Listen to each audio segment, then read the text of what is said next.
નમસ્કાર. આજના ITI e learning પ્રોગ્રામમાં આપ સૌનું હાર્દિક સ્વાગત છે. આજ રોજ ઔદ્યોગિક તાલીમ સંસ્થા અંતર્ગત ચાલતા સોલાર ઇલેક્ટ્રિશિયન ટ્રેડના લેસન મેગ્નેટ વિશે તાલીમ સહ હું આપ સૌને માર્ગદર્શન આપીશ. તો શરૂ કરીએ સૌથી પહેલા પરિચયથી. મેગ્નેટ શું છે? મેગ્નેટની કાચી ધાતુ સૌપ્રથમ એશિયાના મેગ્નેશિયા પ્રદેશમાંથી મળી આવેલ હોવાથી તેને મેગ્નેટ તરીકે ઓળખવામાં આવે છે.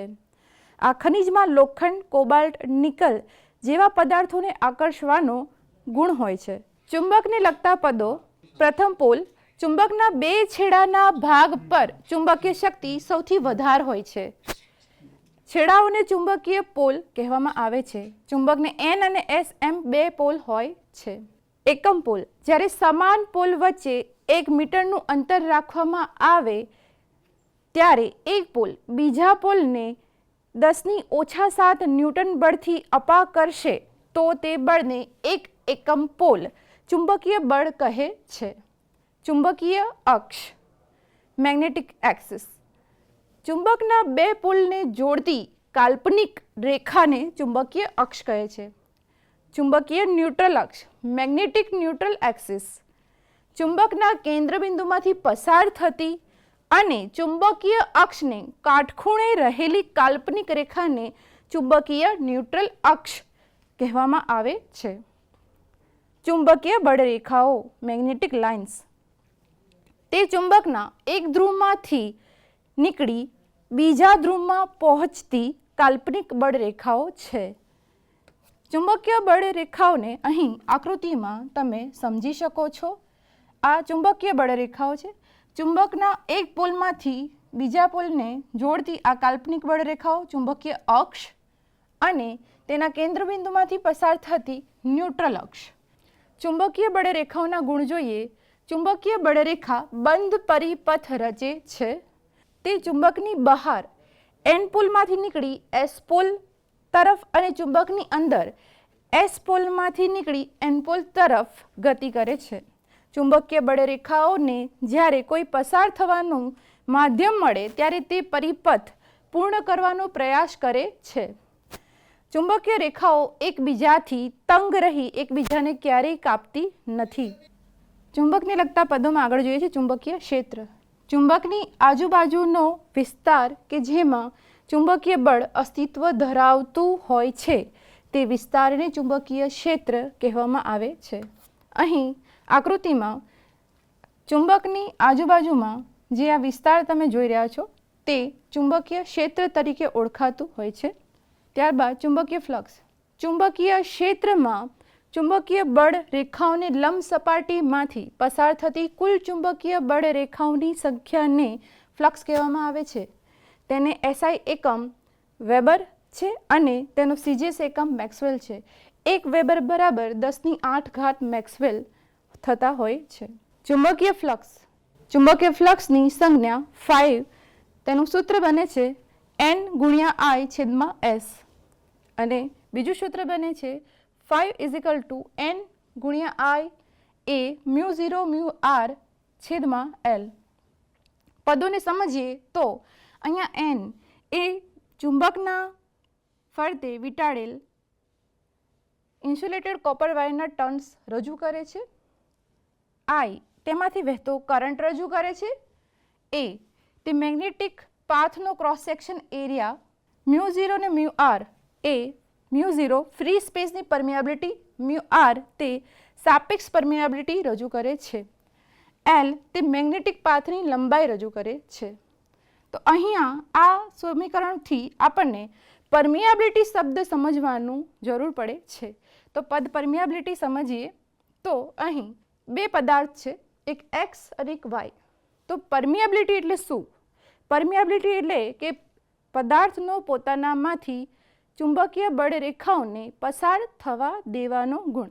તો અહીં તમે જોઈ શકો છો કે એક પદાર્થ X છે જે ચુંબકીય બળ રેખાઓને પોતાનામાંથી પસાર થવા દેતો નથી અને એક પદાર્થ Y છે જે ચુંબકીય બળ રેખાઓને પોતાનામાંથી પસાર થવા દે છે. એટલે સમજી શકો છો કે પદાર્થ Xની પરમિયાબિલિટી પદાર્થ Y કરતાં ઓછી છે.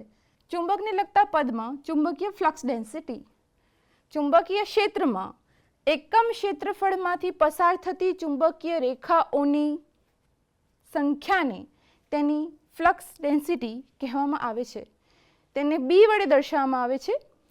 તેનો એસઆઈ એકમ વેબર પર મીટર સ્ક્વેર અથવા ટેસ્લા છે.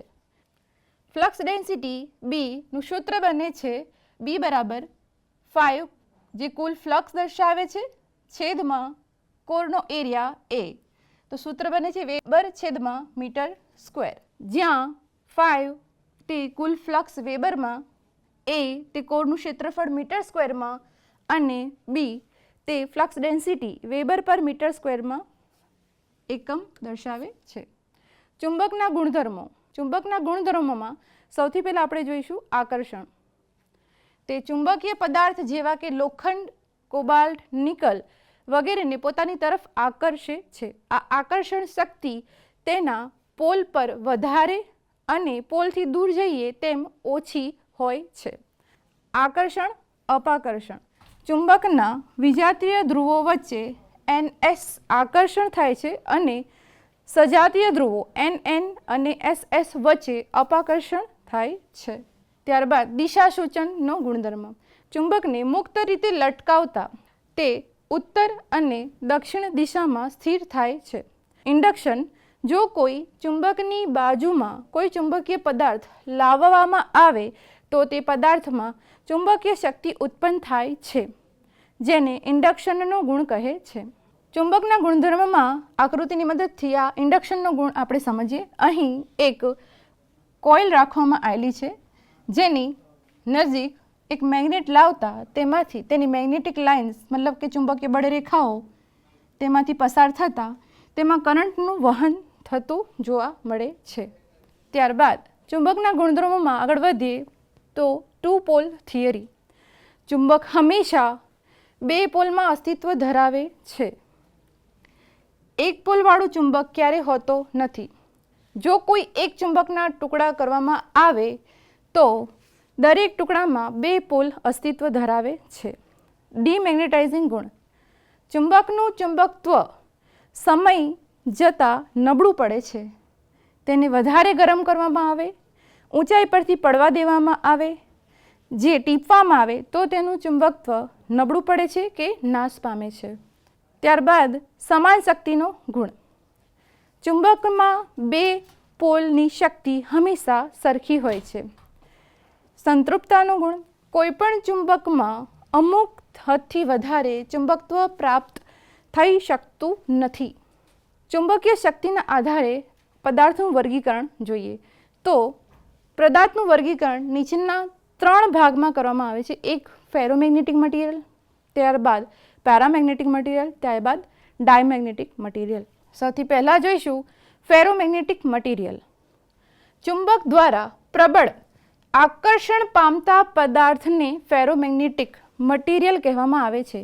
આ પ્રકારના મટીરિયલને સરળતાથી ચુંબક બનાવી શકાય છે. દાખલા તરીકે લોખંડ, નિકલ, સ્ટીલ, કોબાલ્ટ અને તેની મિશ્ર ધાતુઓ. તેની પરમિયાબિલિટી 100 થી 10,000 કે તેથી વધારે હોય છે.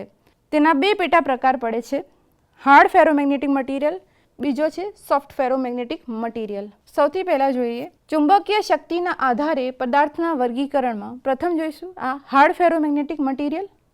મટીરિયલની રિટેન્ટિવિટી મતલબ કે ચુંબક ધારણ કરવાની શક્તિ વધારે છે તેમને હાર્ડ ફેરોમેગ્નેટિક મટીરિયલ કહે છે. તેનો ઉપયોગ ચુંબક બનાવવા માટે થાય છે. એલ્નિકો અને નિયોડીમિયમ તેના જાણીતા ઉદાહરણ છે. Soft ferromagnetic material. જે મટીરિયલની રિટેન્ટિવિટી મતલબ કે ચુંબક ધારણ કરવાની શક્તિ ઓછી છે તેમને સોફ્ટ ફેરોમેગ્નેટિક મટીરિયલ કહે છે. નરમ લોખંડ, ફેરાઇટ એ તેના જાણીતા ઉદાહરણ છે. ચુંબકીય શક્તિના આધારે પદાર્થના વર્ગીકરણમાં આપણે જોઈએ છીએ પેરામેગ્નેટિક મટીરિયલ. તો પ્રબળ ચુંબક દ્વારા અલ્પ માત્રામાં આકર્ષણ પામતા પદાર્થને પેરામેગ્નેટિક મટીરિયલ કહેવામાં આવે છે. તેની પરમિયાબિલિટી 1 થી 10 વચ્ચે હોય છે. દાખલા તરીકે એલ્યુમિનિયમ, કોપર, હવા, મેંગેનીઝ, પ્લેટિનિયમ વગેરે. ત્રીજા નંબર પછી ડાયમેગ્નેટિક મટીરિયલ. પ્રબળ ચુંબક દ્વારા અલ્પ માત્રામાં અપાકર્ષણ પામતા પદાર્થને ડાયમેગ્નેટિક મટીરિયલ કહેવામાં આવે છે. તેની પરમિયાબિલિટી 1થી ઓછી હોય છે. દાખલા તરીકે bismuth, phosphorus, sulphur, glass, paper, લાકડું, ગ્રેફાઇટ, પાણી વગેરે આના ઉદાહરણો છે. આગળ જોઈએ પ્રશ્ન અને જવાબ. તો પ્રથમ પ્રશ્ન થાય છે કે શું ચુંબકના ઉત્તર અને દક્ષિણ ધ્રુવોને બદલી શકાય છે? તો જવાબ છે હા, બદલી શકાય છે.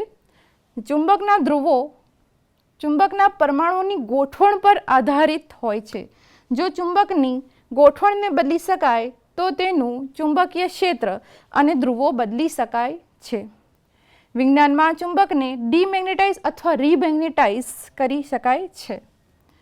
ત્યારબાદનો સવાલ જોઈએ. પ્રશ્ન, લોખંડ, નિકલ અને કોબાલ્ટ જેવા પદાર્થો જ ચુંબકમાં કેમ આકર્ષાય છે? જવાબમાં લોખંડીય પદાર્થોમાં પરમાણુઓની આંતરિક ગોઠવણ એવી હોય છે કે તે ઇલેક્ટ્રોનના ચોક્કસ ચક્રોને ગોઠવવા દે છે, જેનાથી તે પદાર્થ ચુંબકના ચુંબકીય ક્ષેત્ર દ્વારા આકર્ષાય છે. જ્યારે અન્ય પદાર્થો જેમ કે કાચ અથવા પ્લાસ્ટિક આ પ્રકારની ગોઠવણ નથી ધરાવતા, જેથી તે આકર્ષાતા નથી. ત્યાર પછીનો સવાલ જોઈએ. તો પરમનન્ટ ચુંબકની તુલનામાં ઇલેક્ટ્રોમેગ્નેટના ફાયદા અને નુકસાન શું છે? જવાબમાં ફાયદા, ઇલેક્ટ્રોમેગ્નેટનું ચુંબકીય બળ વિદ્યુત પ્રવાહના આધારે નિયંત્રિત કરી શકાય છે, જેનાથી તેનો ઉપયોગ મોટી મશીનરી અને કંટ્રોલ્ડ સિસ્ટમમાં થાય છે. ત્યારબાદ નુકસાન જોઈએ. તો વિદ્યુત પ્રવાહ વિના ઇલેક્ટ્રોમેગ્નેટ કાર્ય કરી શકતો નથી અને તે પાવર સપ્લાય પર આધાર રાખે છે. ત્યારબાદનો પ્રશ્ન છે, શું બધા ચુંબકો સમાન તીવ્રતા ધરાવે છે? જવાબ છે નહીં. બધા ચુંબકોની તીવ્રતા અલગ અલગ હોય છે. ચુંબકની તીવ્રતા તેના સામગ્રીના પ્રકાર, આકાર અને સાઇઝ પર આધારિત છે. નિયોડિમિયમ મેગ્નેટ સૌથી મજબૂત ચુંબક ગણાય છે. ત્યારબાદ પ્રશ્ન નંબર 5 પર, ભવિષ્યમાં ચુંબકનો કયા અને કેવી રીતે વધુ ઉપયોગ થઈ શકે છે? જવાબમાં મેગ્નેટિક ફ્લોઈંગ વાહનો, નવીન જનરેટર્સ અને વધુ સચોટ મેડિકલ ઉપકરણોમાં ચુંબકનો ઉપયોગ વધી રહ્યો છે. ચુંબકની નવી તકો શોધવા માટે લોકો કાયમ પ્રયોગ અને શોધખોળ કરી રહ્યા છે. છઠ્ઠા પ્રશ્ન પર, ચુંબકનું તાપમાન પર કેવી અસર પડે છે? જવાબ, ચુંબકનું ચુંબકીય ક્ષેત્ર તાપમાન પર ખૂબ નિર્ભર છે. જો ચુંબકનું તાપમાન ક્યુરી તાપમાનથી ઊંચું થાય છે તો તે પોતાની ચુંબકીય શક્તિ ગુમાવી દે છે. પ્રશ્ન 7 પર જઈએ. તો શું ચુંબક કદી તેની ચુંબકીય શક્તિ ગુમાવી શકે? જવાબમાં પરમનન્ટ ચુંબક સમય સાથે તેની ચુંબકીયતા ગુમાવી શકે છે. ખાસ કરીને જો તે વધારે તાપમાન, ઝટકો અથવા વિદ્યુત પ્રવાહનો સામનો કરે છે. ઇલેક્ટ્રોમેગ્નેટની ચુંબકીયતા વિદ્યુત પ્રવાહ બંધ થાય ત્યારે ગુમાવી જાય છે. પ્રશ્ન 8, શું ચુંબક અને ગ્રેવિટેશનલ બળ વચ્ચે કોઈ સંબંધ છે? જવાબ, ચુંબક અને ગ્રેવિટી અલગ બળો છે. ચુંબક લોખંડ જેવા પદાર્થોને આકર્ષે છે, જ્યારે ગ્રેવિટી બધા જ પદાર્થોને જમીન તરફ ખેંચે છે. બંને બળો અનન્ય છે, પણ તેમના પર વૈજ્ઞાનિક સંશોધન ચાલુ છે. પ્રશ્ન, મેંગલેવ ટ્રેનમાં ચુંબકનો ઉપયોગ કેવી રીતે થાય છે? તો જવાબમાં મેંગલેવ ટ્રેનો ચુંબકીય લેવિટેશનનો ઉપયોગ કરે છે, જે ચુંબકના આકર્ષણ અને વિમોચન એટલે કે અપાકર્ષણ બળોથી ટ્રેનને પાટા પરથી ઊંચી રાખે છે, જેનાથી ઘર્ષણ ઓછું થાય છે અને ગતિ વધારે થાય છે. 10મા પ્રશ્ન પર, આકૃતિમાં ચુંબકનો કયો ગુણધર્મ દર્શાવવામાં આવ્યો છે? તો અહીં આ આકૃતિ બતાડી છે, જેમાં એક મેગ્નેટને મુક્ત રીતે લટકાવવામાં આવ્યો છે. જ્યારે તે સ્થિર થાય છે ત્યારે બે દિશાનું સૂચન કરે છે, ઉત્તર અને દક્ષિણ દિશાનું. જવાબ આવે અહીં દિશા સૂચનનો ગુણધર્મ દર્શાવવામાં આવ્યો છે. તો આ સાથે આ લેસન મેગ્નેટની અહીં પૂર્ણાહુતિ થાય છે. તો જાણીએ તો આ લેસન આગળ આપણે ક્યાં ઉપયોગમાં લઈએ છીએ. પ્રથમ વર્ષમાં આગળ ઇલેક્ટ્રોમેગ્નેટિકની થિયરીમાં અને બીજા વર્ષમાં જનરેટર અને વિદ્યુતથી ચાલતા સાધનોની બનાવટમાં ઇલેક્ટ્રોમેગ્નેટને લગતા પદોમાં મેગ્નેટની જાણકારી અનિવાર્ય હોવાથી આ લેસનને સમજવું જરૂરી છે. આભાર.